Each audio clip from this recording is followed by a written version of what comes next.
Luis Hernández Navarro. Luis, buenas tardes. Julio, buenas tardes. Muchísimas gracias por la invitación para acompañarte el día de hoy.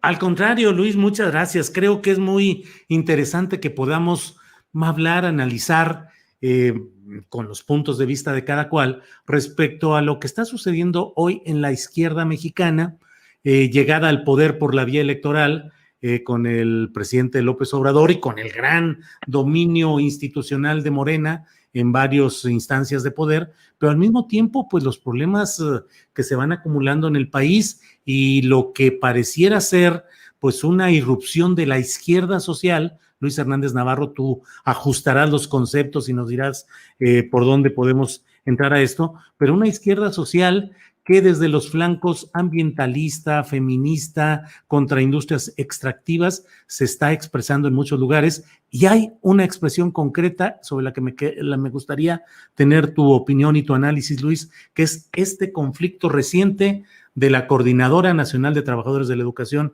en sus secciones de Chiapas con el presidente de la República. ¿Qué significa? ¿Cuál es la trascendencia? ¿De verdad hay un choque entre esas fuerzas, Luis Hernández Navarro? Pues creo que la pregunta es muy pertinente y muy interesante, Julio, y partiría de que, como decía el sabio Spinoza, necesitamos comprender antes de juzgar. Primero hay que entender qué es lo que está sucediendo, cuáles son los antecedentes que explican este desencuentro, vamos a llamarlo así, un desencuentro del fin de semana. Y ahí hay dos puntos de partida que convergen. El primero es que el estado de Chiapas es un polvorín. No pasa semana en la que no haya un conflicto de gran calado que emerja de manera muy sonora, ¿no? De repente, un día en la mañanera, se anuncia que el subsecretario Alejandro Encinas va a establecer una mesa de paz con la comunidad de Aldama y con el grupo de Chenaló que ha estado agrediéndolos, y al día siguiente los balazos desbaratan esa mesa de paz. Han sido meses de agresiones de los narcoparamilitares de Chenaló en contra de Aldama y no sucede nada. De repente otro día nos despertamos con que el Junior, el hombre del Mayo Zambada en Chiapas, es ejecutado salvajemente allí en Tuxtla Gutiérrez. Otro más, nos levantamos con la aparición de una autodefensa en Panteló que busca enfrentar otra vez a los narcoparamilitares y al cacicazgo, y un gobierno por usos y costumbres. Algo está pasando muy profundo en Chiapas, no es de manera que lo que sucedió este fin de semana con los maestros y el presidente de la República tiene que ver con este clima general. Los maestros son una especie de termómetro que nos permite medir el grado de ingobernabilidad y de incapacidad política del gobierno de Rutilio Escandón y los problemas más generales que hay tanto arriba como abajo. Esa es, digamos, creo, una primera vertiente para explicarnos lo sucedido. En cualquier estado de la República, un gobernador con capacidad de operación habría buscado la forma de que antes de que sucediera lo que sucedió, el conflicto se pudiera dialogar, distensar, etcétera, etcétera, ¿no? Lo hemos visto en todo el país, ¿no? Y aquí Rutilio Escandón no quiso, no pudo, no supo cómo hacerlo. Y una segunda vertiente que tiene que ver con el conflicto específicamente magisterial, y es que después de 16 reuniones entre... Perdón, Luis, si me permites aquí nada más para cerrar pues el plano político estatal, sí. El propio presidente de la República hizo un señalamiento en el cual parecería preguntarse si detrás de todo esto no estaría también algún anterior gobernador, como si se estuviera hablando del propio Manuel Velasco Cuello. Así es, ese comentario hizo, ¿no? Como no sé si lo estaba sugiriendo o no, de que la coordinadora como tal tenía muy buena relación con Manuel Velasco. Esto no es cierto, o sea, dejemos que la historia hable. Mientras fue gobernador Manuel Velasco, los maestros democráticos realizaron 2 grandes paros en la entidad, muy confrontados, tuvieron enfrentamientos con la policía. El maestro David Gemayel Ruiz fue asesinado por la policía en uno de esos enfrentamientos. Nadie que verdaderamente tenga una idea de lo que fue esa etapa de Manuel Velasco puede decir que había una relación armónica o cordial con el magisterio. Todo lo contrario, fue una etapa de exacerbación de conflictos sociales, de toma de municipios por parte de los maestros. Pero esto nos habla de que efectivamente algo está pasando también allí en Chiapas que va más allá del conflicto magisterial, y es que la alianza que había entre el Grupo Tabasco, ¿no? Y el Grupo Tabasco es no solamente el presidente y el nuevo secretario de Gobernación, es también su hermana, ¿verdad? Que es la segunda mujer de a bordo en el SAT y la esposa del gobernador, Rutilio Escandón, es quien maneja una serie de secretarías de Estado dentro de Chiapas, ¿no? O sea, la Secretaría de Salud, la Secretaría de Educación, el aeropuerto, la atención a los campesinos. Es una fuerza política y esa alianza que había entre ese grupo y el grupo del Partido Verde, pues está en no muy buenos términos, según nos dice el presidente. Efectivamente, en las elecciones pasadas, a nivel de presidencias municipales, el Partido Verde arrasó a eso que dicen que es Morena. Digo que dicen que es Morena porque esa Morena de hoy no tiene nada que ver con la Morena que sus fundadores originales dieron vida, ¿no? Hay toda una serie de expresiones del Partido Verde que se han metido ahí, que actúan, que operan, etc. Pero bueno, entonces ahí hay un conflicto que apunta a una sucesión por la gobernatura adelantada, ¿no? El presidente mandó a Zoé Robledo con la justificación de que la campaña de vacunación en la entidad es un desastre, ¿no? Pero para, me imagino yo, placearlo, darle territorio, etcétera, etcétera, y están las aspiraciones del senador Ramírez, ¿no? Que fue secretario de gobierno con Manuel Velasco, el hombre fuerte de la Cámara, junto con Ricardo Monreal hasta el año pasado, hoy ya cambiaron las cosas, que también tiene su corazoncito, ¿no? Entonces, Eduardo sí, Ramírez. El senador Ramírez y Zoé ahí chocando, digamos, en ese tablero de ajedrez 3 años antes de que las elecciones sean. Zoé Robledo, hijo de quien fue gobernador 45 días o 2 meses en Chiapas, Eduardo Robledo Rincón, a nombre del PRI. Claro, que tuvo que renunciar como resultado del levantamiento zapatista, ¿no? Embajador en Argentina, secretario de la Reforma Agraria, un hombre muy cercano a Luis Donaldo Colosio en su momento, ¿no? Pero que en el terreno específico de Chiapas, si verdaderamente las aspiraciones de Zoé son la de ser gobernador, pues necesita territorio, necesita bases sociales, ¿no? Y está enfrentado a un partido verde que no cede en sus ambiciones y en su control por parte del territorio. Sí. Las palabras del presidente parecieran indicar que las cosas van por ahí. Nunca habló él por supuesto, de la disputa por la gobernatura como tal, pero sí habló de una buena relación entre el magisterio y el Güero Velasco, que yo insisto, nunca existió. Cualquiera lo sabe.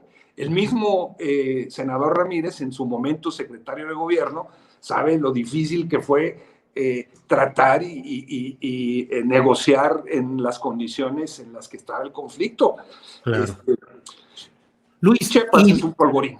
Luis, y esta expresión del presidente de la República, al menos asociando discursivamente, al menos en contigüidad retórica al acente ya frena? Mira, yo creo que el presidente está efectivamente molesto con él dice que solo con los dirigentes de los maestros chiapanecos, fue muy cuidadoso en no meter en el paquete a todos los maestros. Entiendo que hay en las acciones de protesta que los maestros dieron, hay un cuestionamiento de la investidura presidencial que va más allá de lo que usualmente hemos visto. Pero digamos, ese tipo de expresiones del presidente las hemos visto una y otra vez con las feministas, las hemos visto una y otra vez con los ambientalistas, con ONGs de derechos humanos que reciben financiamientos que el presidente ve como sospechosos. En su momento fue lo que dijo de Samir Flores y las protestas que hubieron en contra del programa Integral Morelos. Hay, diría yo, una intolerancia a reconocer que existe una izquierda social por afuera de lo que representa su proyecto y que esa izquierda social, como es lógico, tiene sus propias demandas que no necesariamente coinciden con la visión del presidente. Ahí hay una cerrazón a aceptar esta realidad, pero esta realidad es muy terca y se expresa una y otra vez de muchas maneras. Tú lo viste muy claramente en el asunto que trataste de San Luis Potosí y los problemas de la reserva natural, etcétera, etcétera. Pues hay una incapacidad para reconocer que eso se da cuando, bueno, pues así eso es una realidad. Eso que tú llamaste la izquierda social, pues está ahí, está actuando, es crítica, y sus demandas y su agenda no necesariamente coinciden con las de la Cuarta Transformación, menos aún en Chiapas, donde la Cuarta Transformación ha hecho una alianza con lo peor de la clase política chiapaneca, la vieja familia revolucionaria, donde se resumen los peores vicios de la política local y nacional. ¿Y eso qué significa en cuanto a un proyecto de izquierda, Luis? Porque el presidente de la República evidentemente conoce muy bien la política de Chiapas y de Tabasco, de ahí son como una especie de granero político, ahí es el suministro de cuadros para su gobierno. ¿Cómo conciliar un proyecto como la 4T con eso, con lo peor de la política en Chiapas, por ejemplo? Bueno, lo que hemos visto es que no se ha podido conciliar. ¿Qué es lo que vemos? Vemos que los policías de Rutilio Escandón golpearon salvajemente a los normalistas rurales de Macumatzá hace escasos 2 meses, desnudaron a las muchachas, las manosearon. Eso debía ser motivo de un enorme escándalo por demandar algo tan sencillo como que hubieran un examen de admisión que fuera con lápiz y papel y que fuera presencial. Esa era su demanda y esa fue la reacción de Rutilio. Un año antes habían golpeado allí mismo, esa misma policía, a los padres de los 43 desaparecidos de Ayotzinapa que marchaban por las calles de Tuxtla Gutiérrez. Hemos visto cómo esas policías protegen a grupos claramente narcoparamilitares, ¿no? Le dan apoyo a una organización como la ORCAO, la Organización Regional de Caficultores de Ocosingo, que se han dedicado a atacar a bases de apoyo zapatistas en este municipio de Ocosingo. Bueno, ese es el problema, que pues, se puede trazar artificialmente una línea de separación entre los que son los conservadores y lo que son los progresistas, pero luego resulta que en ese marco de la 4T, pues también hay un conjunto de fuerzas que son muy conservadoras y que son muy reaccionarias o muy incapaces también políticamente, como lo ha mostrado ser Rutilio Escandón. Luis, el zapatismo está activo, con presencia en Europa provisionalmente y entiendo que podrá extenderse incluso a otros continentes. Hay una repelencia a ciertos aspectos o a todos, no sé, de lo que es el Tren Maya y de lo que son varios de los proyectos estratégicos del presidente López Obrador, de los más queridos por él. Hay la denuncia de que hay devastación ecológica, que se están entregando los negocios a grandes capitales y que va a ser la misma historia de siempre, de la inversión de esos grandes capitales y solo repartir migajas a las comunidades. En otras partes del país hay la lucha por el agua, la lucha contra las mineras, la lucha contra las empresas refresqueras, lácteas, de cerveceras, de toda índole. Pareciera, y te pregunto, Luis, en este segundo tramo del presidente López Obrador, ¿es previsible que sea mayor la insurgencia o el asomo de esas luchas políticas y sociales fuertes exigiendo que haya la respuesta adecuada del gobierno federal? Zapatismo y ambientalismo ¿van a ser los que esté más presente en este tramo, Luis? Perdón. Claro, yo creo que el zapatismo tiene una iniciativa muy clara que consiste en su travesía por la vida, ¿no? Este viaje que comenzaron ya por Europa, que va a ser todavía mayor porque hay esperando en los próximos días un contingente mucho más amplio que volará a Europa para desde allí reunirse con los pequeños grupos o grandes que están dando luchas similares a las que ellos han dado, ¿no? Poniendo, y yo insisto en esto en el centro, esta idea de que están luchando por la vida en torno a un proyecto anticapitalista, de reformulación y poniendo por delante el reconocimiento de las diversidades. Esto pues va a fijar una parte de la agenda mediática. Pero la otra parte de tu pregunta es, yo creo que categóricamente sí, pasaron 3 años, en esos 30 millones de votos que originalmente tuvo el presidente López Obrador, que hoy ya se redujeron las elecciones intermedias a poco más de 20, perdieron casi más de 10, alrededor de 10 millones de votos en ese tránsito. Son otras elecciones, es otro contexto, pero está esa pérdida. Había muchas esperanzas depositadas, no solamente en luchar contra la corrupción, sino de que las demandas que se habían venido enarbolando iban a encontrar en la nueva administración la receptividad, los oídos para ser atendidas. Y ha pasado el tiempo, ¿no? Y vemos que algunas de esas demandas se han resuelto, pero muchas otras no se han solucionado adecuadamente. Y que incluso dentro de la misma 4T hay una lucha salvaje en torno a temas como el uso del glifosato, ¿no? Tan así, pues le costó la secretaría a Víctor Manuel Toledo, y una alianza muy clara entre Villalobos y Julio Scherer para frenar, ¿no? Que son consuegros además, ¿no?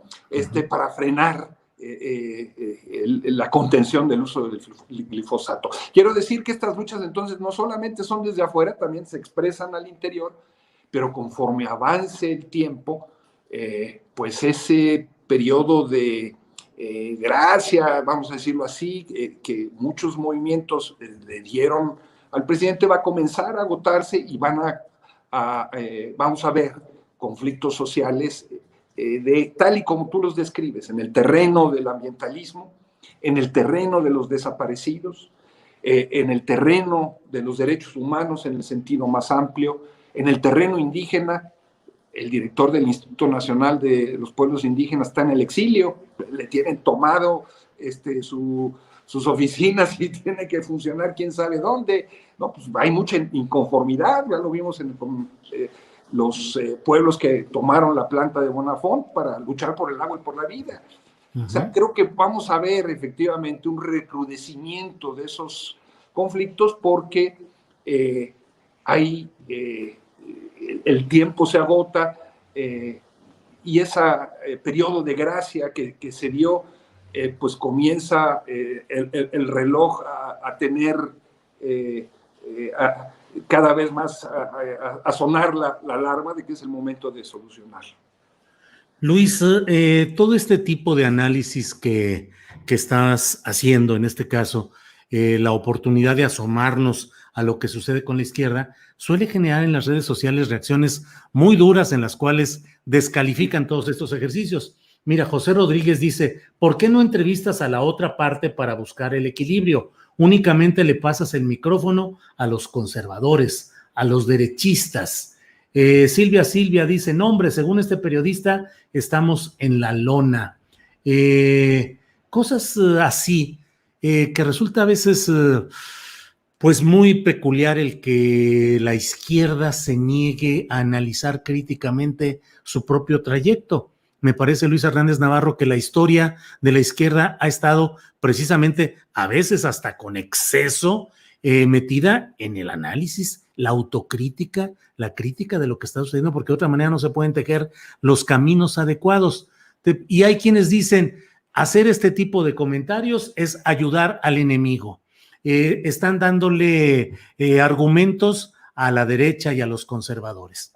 ¿Qué se puede responder a quienes critican duramente en esos términos, Luis? Mira, yo te puedo decir que desde hace muchísimos años me he referido críticamente y creo que con mucha información a personajes como Claudio X González y como Mexicanos Primero o Mexicanos contra la Corrupción. Todo eso he documentado, lo que hicieron con los maestros, lo que han hecho. Y lo sigo haciendo.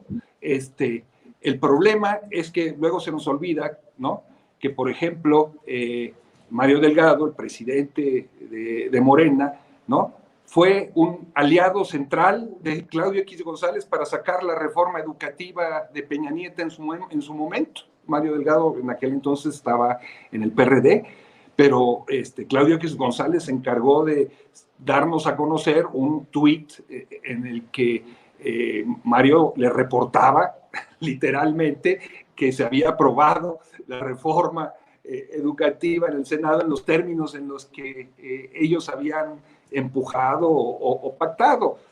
O sea, una buena parte de esas críticas, me parece, vienen de aquellos que nunca transitaron por las filas de la izquierda, que se subieron a esta arca de Noé cuando vieron que se venía el diluvio neoliberal, ¿no? Y que ahora quieren ser más puros que puros. La autocrítica es como lavarse la cara todas las mañanas, como lavarse los dientes 3 veces al día. Si no te los lavas, ¿no?, se te ensucian, te enfermas, etcétera, etcétera. Entonces, todo proyecto político de izquierda necesita de la autocrítica. Es la mejor garantía de que no va a degenerarse o no va a seguir caminos. Más aún en un proyecto en disputa, como es el proyecto del López Obrador, donde hay tantas fuerzas encontradas que quieren jalar hacia un lado y hacia el otro. Entonces, no somos conservadores. Toda la vida hemos criticado a los conservadores. Tú lo has hecho, Julio, desde tiempos inmemorables. No has dejado de poner el dedo en el renglón. Yo tampoco soy conservador. Decir las cosas tal y como son no le dan municiones a los conservadores. Lo que le da municiones es tratar de esconderlas y taparlas, porque entonces los problemas crecen y cuando exploten van a no tener solución. Luis, te agradezco mucho la posibilidad de analizar todos estos temas y detalles y solo cierro haciéndote esta pregunta. ¿Qué tanto la derecha puede estar en condiciones de recuperar el poder en 2024 y cuál sería el destino del florecimiento pequeño, mediano, alto, lo que queramos nosotros considerar que ha sido el florecimiento de expresiones de izquierda y de crítica y de mejoría social durante este gobierno? ¿Qué tanto corremos el riesgo de un retroceso vengativo y duradero de la derecha? Yo creo que efectivamente si la derecha dura regresa al poder, va a regresar a la Noche de Brujas, a la Casa de Brujas. Ya sucedió, por ejemplo, en Estados Unidos, con todas las expectativas que se crearon alrededor de la administración Clinton, ¿no? Esas expectativas que no se cumplieron terminaron por abrirle el paso al triunfo de Donald Trump, ¿no? Con todo lo que ese triunfo significó. Y si vemos las experiencias del progresismo en América Latina, más allá de la acción de la derecha, cuando ha habido inconsistencia de las fuerzas de izquierda, pues eso crea el camino para la restauración y los ajustes de cuentas. Todo pareciera indicar que como van las cosas, la derecha no tiene suficiente fuerza para lograrlo, por más que figuras como Claudio X González busquen tejer este gran bloque opositor. Hoy vemos cómo el PRI comienza, la alianza con el PRI y el PAN y el PRD, en esa alianza el PRI comienza a crujir y comienza a diferenciarse. Me cuesta mucho trabajo imaginar un candidato único, opositor, con fuerza, con convocatoria, camino del 2024. Pero siempre es una posibilidad, efectivamente, pero esto, ¿en qué medida avanza la derecha? Entonces, en la medida en la que se cometan errores, se cometan fallas. Yo soy el primero en reconocer que han habido cosas muy importantes en esta administración, como el hecho de que el salario mínimo haya aumentado. Eso me parece que es muy importante. Es insuficiente, pero es muy importante. Es muy importante que se hayan hecho recuentos como el de la General Motors y que haya podido ganar un sindicato independiente. Albricias, qué bueno. Es muy importante que a pesar de lo que sucedió este fin de semana en Chiapas, no se haya hecho uso de la fuerza para disuadir, para replegar a los más. Lo celebro, qué bueno que hubo esa sensatez y ese buen juicio para no hacerlo. Pero al mismo tiempo no puedo dejar de decir que uno de los problemas que están ahí latentes, que generó esto que sucedió el fin de semana, tiene que ver, dice llanamente, con que se aprobó una reforma educativa que en lo esencial es la misma de Peña Nieto, o que el gobernador Rutilio Escandón intervino indebidamente el fondo, la caja de ahorros de los maestros, en donde no hay un centavo público, todos son aportaciones de los maestros, pero él secuestró esa caja de ahorros. Entonces, no se puede dejar de decir eso. Hay que reconocer lo otro, me parece, pero no se puede dejar de decir eso. Luis Hernández Navarro, muchas gracias por esta oportunidad de tender la mirada sobre los caminos complicados, pero siempre finalmente promisorios de una izquierda mexicana que va aprendiendo sobre la marcha, que tiene sus claroscuros y altibajos, pero que ahí va caminando. Luis, muchas gracias, a reserva de lo que desees agregar. Muchas gracias por esta oportunidad. Muchísimas gracias a ti, Julio, por tu hospitalidad y a la audiencia, y ojalá se pueda hacer un debate en términos constructivos, sin poner el epíteto y el estigma por delante. Así es. Gracias, Luis. Seguiremos en contacto. Buenas tardes. Gracias.